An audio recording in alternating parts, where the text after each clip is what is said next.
नमस्कार, नेपाल पोस्टको बुलेटिन न्युजमा यहाँलाई हार्दिक स्वागत छ। म गोविन्द चपगाई। आज असोज 28 गते शुक्रबार। विशेष गरी पछिल्लो क्रममा परेको अविरल वर्षाले पारेको असर, बाढी पहिरो अपडेट, आगामी मक्सिर 4 गतेका चुनाव विशेष समाचारहरू, विभिन्न नेताहरूको भनाई, स्वास्थ्य सम्बन्धी जानकारी, खेल खबरसँगै आज दिनभरि कहाँ के भयो के हुँदैछ त सम्पूर्ण जानकारीहरू लिएर उपस्थित भइसकेका छौँ। कृपया समाचार समय अवधिसम्म हामीसँगै रहनुहोला। आउनुहोस् समाचार सुरु गरौँ। आज दिनभरिका मुख्य शीर्षकहरूबाट। कालीकोटका 8वटा पालिकालाई सङ्कटग्रस्त क्षेत्र घोषणा गर्न माग।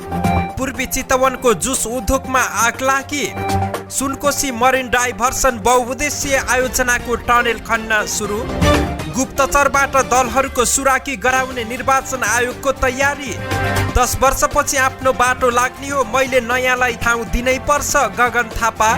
गोर्खामा चुनाव केन्द्रित छलफलमा जुटे प्रचण्ड। राष्ट्रवादी शक्ति भएकाले एमालेसँग सहकार्य गरेको कमल थापाको भनाई। गठबन्धनमा इमान्दारी त देखाउन मेटमाडी चौधरीको आग्रह। पर्वतमा 1900 कर्मचारी निर्वाचनमा खटाइने।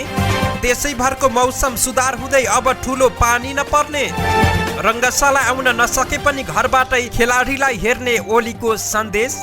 र 9औं राष्ट्रिय खेलकुद प्रतियोगिता आजबाट सुरु, सम्पूर्ण तयारी पुरा। अब सुन्नुहोस् पुरा समाचार।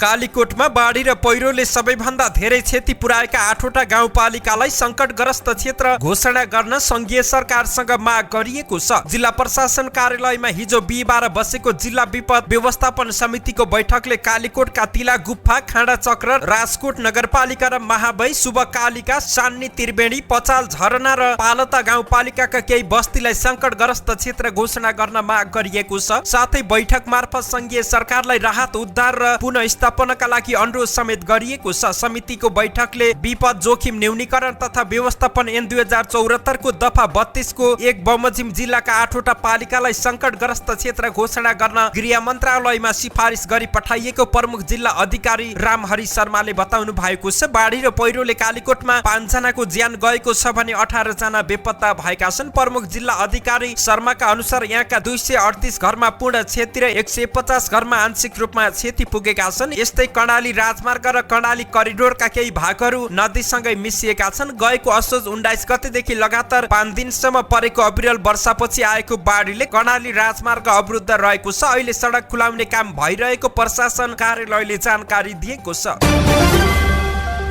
पूर्वी चितवनको रत्ननगर नगरपालिका 10 मा रहेको युनाइटेड बेभरेज कम्पनीको पल्पी जुस उद्योगमा आगलागी भएको छ। यो समाचार तयार गर्दै गर्दाको समय अवधिसम्म आज बिहान 4 बजेदेखि आगो लागेको बताइएको छ। आगो निभाउन खैरेनीका 2 र भरतपुरको एउटा दमकल तथा एउटा डोजर प्रयोग गरिएको छ। उद्योगमा राखिएका ड्रम र कार्टुनमा आगलागी भइरहेको घटनास्थलमा रहेका पत्रकार सञ्जय चौधरीले जानकारी दिएका हुन्। विद्युत सर्ट भएर आगलागी भएको हुन सक्ने अनुमान गरिएको छ।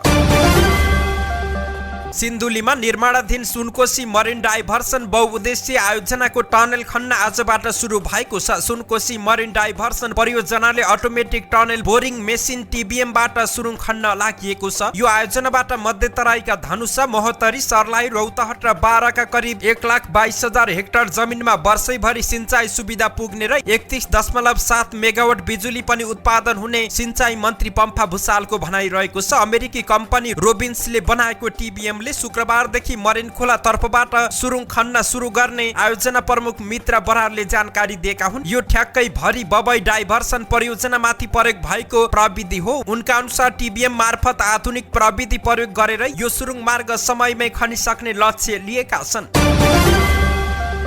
मुलुकको एकमात्र गुप्तचरी निकाय राष्ट्रिय अनुसन्धान विभाग राअबीलाई लागिरहने आरोप हो। प्रतिपक्षी दलका नेताको सुराकी गर्न प्रयोग भयो। उसो त राअबीलाई विगतमा कार्यकर्ता भर्ती केन्द्र बनाइएको आरोप पनि लाग्ने गर्दछ। घोषित रूपमा भने राअबी नेताहरूको सुराकीका लागि प्रयोग भएको थिएन, तर निर्वाचन आयोगले 4 मक्सिरमा हुन लागेको प्रदेश र प्रतिनिधि सभा सदस्यको चुनावमा राष्ट्रिय अनुसन्धान विभागलाई दलहरूका उम्मेद्वारको सुराकीका लागि प्रयोग गर्ने भएको छ। आयोगका सहसचिव एवं प्रवक्ता शालिग्राम अवसरमा पौडेलले राजनीतिक दलले निर्वाचनमा गरेको खर्च तथा आचार संहिता पालनाको सन्दर्भमा गहन र सूक्ष्म अध्ययन तथा निगरानीका लागि राष्ट्रिय अनुसन्धान विभागलाई प्रयोग गर्ने निर्णय भएको बताएका छन्। निर्वाचन आचार संहिता 2079 को दफा 42 बमोजिम आयोगमा विवरण उपलब्ध गराउन गृह मन्त्रालय मार्फत नेपाल प्रहरी तथा राष्ट्रिय अनुसन्धान विभागलाई लेखी पठाउने निर्णय भएको छ। उनले भने उम्मेद्वार तथा राजनीतिक दलले निर्वाचनमा खर्च गर्दा आयोगले तोकेको सीमाभित्र रही खर्च गरे नगरेको र निर्वाचन आचार संहिता पालना भए नभएको सम्बन्धमा तल्लो तहबाट नै निगरानी गर्नुपर्ने भएकाले सुरक्षा निकायको सहयोग लिनु परेको हो। आयोगले निर्वाचन क्षेत्रका आधार सबैभन्दा बढी 33 लाख रुपियाँसम्म खर्च गर्न सकिने गरी सीमा तोकेको छ।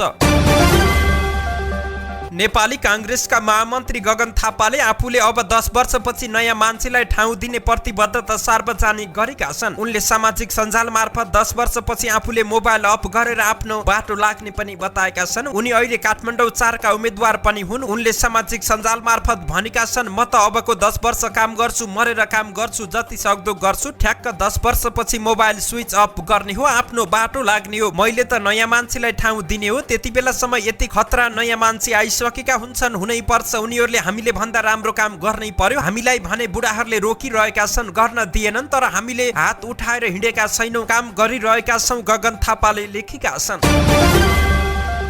नेकपा माओवादी केन्द्रका अध्यक्ष पुष्पकमल दाहाल प्रचण्ड गोर्खामा चुनाव केन्द्रित छलफलमा जुटेका छन्। आज शुक्रबार बिहान गोर्खा जिल्लामा रहेको पार्टी केन्द्रीय सदस्यहरूसँग चुनाव केन्द्रित छलफल गरेका छन्। 2074 सालमा चुनाव जितेको चितवन 3 छोडेर प्रचण्डले आगामी निर्वाचनको लागि गोर्खा 2 बाट उम्मेदवारी दिएका छन्। गोर्खा 2 मा 2074 सालमा नेपाल समाजवादी पार्टीका अध्यक्ष डाक्टर बाबुराम भट्टराई निर्वाचित भएका थिए। गोर्खामा उम्मेदवारी दर्ता गराएसँगै प्रचण्डको सक्रियता बढेको छ। गोर्खा नेकपा माओवादी केन्द्रका वरिष्ठ उपाध्यक्ष नारायण काजी श्रेष्ठको गृह जिल्ला पनि हो। अहिले प्रचण्डलाई नेसपा अध्यक्ष भट्टराईको साथ रहेको छ। रापरपा नेपालका अध्यक्ष कमल थापाले नेकपा एमाले राष्ट्रवादी पार्टी भएको बताएका छन्। रापरपा नेपालको निर्वाचन केन्द्रित मकवानपुर जिल्ला स्तरीय भेलालाई सम्बोधन गर्दै उनले राष्ट्रवादी शक्तिलाई कमजोर बनाउने देशी विदेशी शक्तिहरू लागि परेको आरोप समेत लगाएका छन्। उनले भने राष्ट्रपति शक्तिलाई कमजोर बनाउने देशी विदेशी शक्तिको योजनाबद्ध षड्यन्त्रलाई परास्त गर्न रापरपा नेपालले एमालेसँग सहकार्य गरेको हो। उनले आफ्नो राजनीतिक जीवन समाप्त पार्न चाहने तत्त्वको प्रयास सफल नहुने समेत दाबी गरेका छन्। शहरी विकास मन्त्री मेटमणि चौधरीले गठबन्धनमा अब इमान्दारिताको खाँचो रहेको बताएका छन्। सत्तारूढ गठबन्धनको तर्फबाट दाङ 1 मा साझा उम्मेद्वार बनेका नेकपा यसका नेता चौधरीले सत्तापक्षीय दाङ क्षेत्र नम्बर 1 को चुनावी भेलामा अब गठबन्धनमा इमान्दारिता कार्यान्वयन गर्ने समय आएको बताएका हुन्। उनले भने सिटबाँडमा पूर्ण सहमति गरेर हामी मनोनयन दर्ता गराउँदासम्म जसरी उत्साह र इमान्दारिता देखाएका छौं, यो इमान्दारिता मतदानको दिनसम्म पनि कायम रहन आवश्यक रहेको छ। संविधान रक्षाका लागि निर्वाचनमा गठबन्धन गरिएको स्मरण गराउँदै मन्त्री चौधरीले मक्सिर 4 को निर्वाचनलाई सामान्य रूपमा नलिन पनि आग्रह गरेका छन्।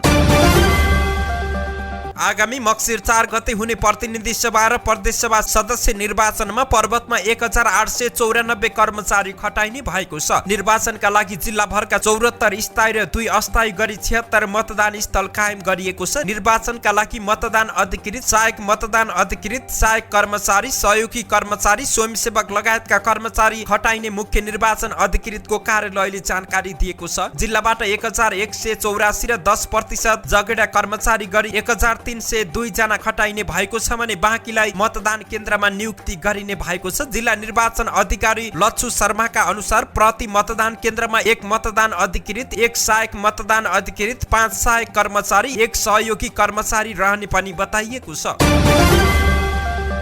नेपाली कांग्रेसका वरिष्ठ नेता रामचन्द्र पौडेलले सत्तारूढ गठबन्धनको 2/3 बहुमत आउने दाबी गरेका छन्। नेपाली कांग्रेस क्षेत्र नम्बर 1 तनहुले हिजो बीपी स्मृति भवन दमौलीमा गरेको अगुवा कार्यकर्ता अन्तर्क्रिया कार्यक्रममा उनले 2/3 बहुमत ल्याउनका लागि गठबन्धन भएको बताएका छन्। संविधान, गाउँको अधिकार, दलित, महिला, अल्पसंख्यक, उपेक्षित वर्ग, जनजातिले पाएको अधिकार रक्षाका लागि गठबन्धन अपरिहार्य रहेको उनको भनाइरहेको थियो। नेपालको संविधानको रक्षा र प्रतिगमन विरुद्धको लडाईँका लागि गठबन्धन आवश्यक परेको हो वरिष्ठ नेता पौडेलले भने। उनले कार्यकर्तालाई अधिनायकवाद विरुद्ध लड्न, गाउँ गाउँमा पुगेर गठबन्धनका उम्मेद्वारलाई जिताउनका लागि लागि पर्न कार्यकर्तालाई आग्रह समेत गरेका छन्। अबदेखि एकजना प्रयोगकर्ताले एउटा मोबाइल सेवा प्रदायकबाट 2वटा भन्दा बढी सिम कार्ड लिन नपाउने भएको छ। नेपाल दूरसञ्चार प्राधिकरणले गरेको परिपत्र अनुसार एक व्यक्तिको नाममा 2वटा भन्दा बढी सिम कार्ड नदिन मोबाइल सेवा कम्पनीलाई निर्देशन दिएको छ। नेपाल दूरसञ्चार प्राधिकरणका सहायक प्रवक्ता अच्युतानन्द मिश्रका अनुसार अबदेखि एकवटा मोबाइल सेवा प्रदायक कम्पनीको बढीमा 2वटा मात्रै सिम कार्ड निकाल्न पाइने भएको छ। पहिले नै 2 भन्दा बढी सिम कार्ड लिइसकेका व्यक्तिले उक्त कम्पनीबाट अब सिम कार्ड किन्न पाउने छैनन्। हाल नेपाल दूरसञ्चार प्राधिकरणले mobile device management system MDMS प्रणाली प्रयोगमा ल्याउन सुरु गरेको छ। MDMS पूर्ण रूपमा लागू भइसकेपछि नेपाल दूरसञ्चार प्राधिकरणले एक मोबाइल सेवा प्रदायकबाट एक व्यक्तिलाई अधिकतम 2वटा मात्रै सिम कार्ड लिन मिल्ने गरी व्यवस्था गर्ने भएको छ।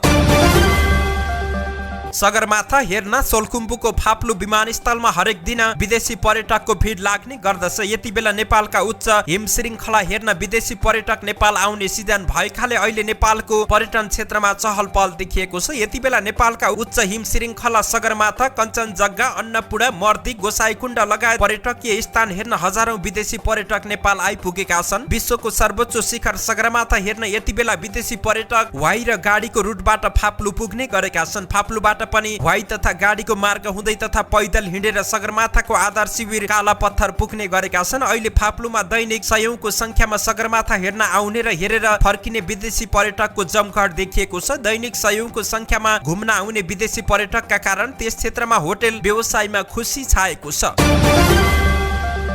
म्याग्दी र मुस्ताङलाई राष्ट्रिय राजमार्गसँग जोड्ने मालढुङ्गा बेनी सडक 4 दिनपछि सञ्चालनमा आएको छ। पर्वतको जलझला गाउँपालिका 7 केराबारीमा पहिरो खसेपछि असोज 24 गतेदेखि अवरुद्ध बनेको सडक मर्मत गरेर सञ्चालनमा ल्याइएको छ। पहिरो पन्छाएपछि पर्वतको कुस्मा नगरपालिका 1 मालढुङ्गादेखि जलझला गाउँपालिका हुँदै म्याग्दीको बेनी जोड्ने सडकमा यातायात सञ्चालन भएको मिलानचोक प्रहरी चौकीले जानकारी दिएको छ। तत्कालका लागि यातायात सञ्चालन भए पनि थप पहिरोको जोखिम भएकाले आवत क्रममा सतर्कता अपनाउन र रातको समयमा ध्यान दिन मिलानचोक प्रहरी चौकीका प्रमुख मुक्त खड्काले जानकारी दिनु भएको छ। हाल नेपालमा उत्तर प्रदेश आसपास रहेको न्यूनचापीय प्रणालीको सामान्य प्रभाव रहेको मौसम पूर्वानुमान महाशाखाले जनाएको छ, जसको प्रभावले देशको पहाडी भूभागमा आंशिक बदली रही बाँकी भूभागमा आंशिक बदलीदेखि मौसम सामान्यतया सफा नै रहेको छ। आज दिउँसो देशको पहाडी भूभागमा आंशिकदेखि सामान्य बदली रही बाँकी प्रदेशहरूमा आंशिक बदलीदेखि मौसम सामान्यतया सफा नै रहनेछ। देशका पहाडी भूभागका 1-2 स्थानमा चट्याङ सहित हल्का वर्षाको सम्भावना रहेको छ। आज राति प्रदेशका 1-2 स्थानमा चट्याङ सहित हल्का वर्षाको सम्भावना रहेको छ। बाँकी भूभागमा मौसम सफा रहने महाशाखाले जानकारी दिएको छ। मनसुनी गतिविधि सक्रिय रहनुका साथै नेपालको आसपास बनेको न्यूनचापीय क्षेत्रको प्रभावले नेपालमा करिब 2 साता देशैभरि नै वर्षा भयो। दशैं सुरु भएसँगै भएको लगातारको वर्षाले सर्वसाधारणलाई गन्तव्यमा पुग्न शास्ति बनाएको थियो। देशका कतिपय क्षेत्रमा पाकेको धानबालीमा क्षति पुर्याएको छ। बाढी पहिरो सम्बन्धी घटना धेरै भयो भने धनजनको पनि क्षति भएको छ। नेकपा एमालेका अध्यक्ष तथा पूर्व प्रधानमन्त्री केपी शर्मा ओलीले 9औं राष्ट्रिय खेलकुद प्रतियोगितामा सहभागी खेलाडीलाई आफू पोखरा आउन नपाए पनि खेल हेर्ने भन्दै शुभकामना दिएका छन्। आजबाट औपचारिक रूपमा पोखरामा सुरु हुन लागेको 9औं राष्ट्रिय खेलकुद प्रतियोगिता हेर्न रङ्गशाला आउन नपाएपछि खेलाडीहरूका लागि खेल हेर्ने ओलीले बताएका छन्। उनले खेलाडीहरूलाई शुभकामना समेत दिएका छन्। गण्डकी प्रदेशमा हुने 9औं राष्ट्रिय खेलकुद प्रतियोगिता आजबाट सुरु हुँदैछ। पोखरा रङ्गशालामा आज विशेष समारोहका बीच 9औं राष्ट्रिय खेलकुद उद्घाटन हुनेछ। उद्घाटनमा ओलम्पिक टर्च ओलम्पियन टिकाबहादुर बोगटीले दीप प्रज्वलन गर्नेछन्। मार्च पास, झाँकी, गीत, नाचगान लगायतका कार्यक्रम रहेको छ। कोभिड महामारी लगायतका कारण 4 वर्षपछि राष्ट्रिय खेलकुद हुन लागेको हो। गण्डकीमा भने 39 वर्षपछि प्रतियोगिता हुन लागेको छ। यसअघि गण्डकीमा 2040 सालमा राष्ट्रिय खेलकुद आयोजना भएको थियो। प्रतियोगिताका धेरैजसो खेलहरू पोखरा रङ्गशालामा हुनेछन्। प्रतियोगितामा 11 टिमका 6157 खेलाडीले प्रतिस्पर्धा गर्नेछन्। विभागीय टोली नेपाल पुलिस, नेपाल एपीएफ र नेपाल आर्मी सहित 7 प्रदेशका 7 टिम र एनआरएन गरी 11 टिमका खेलाडीले सहभागिता जनाउँदैछन्। 9औं राष्ट्रिय खेलकुदमा विभिन्न 36 खेलमा कुल 6157 खेलाडीले 404 स्वर्ण पदकका लागि प्रतिस्पर्धा गर्दैछन्। प्रतियोगिता कार्तिक 3 गतेसम्म चल्नेछ। प्रतियोगिताको औपचारिक उद्घाटन आज भए पनि cricket, handball, fencing, football, volleyball र हकीको प्रतिस्पर्धा यसअघि नै सुरु भइसकेको छ।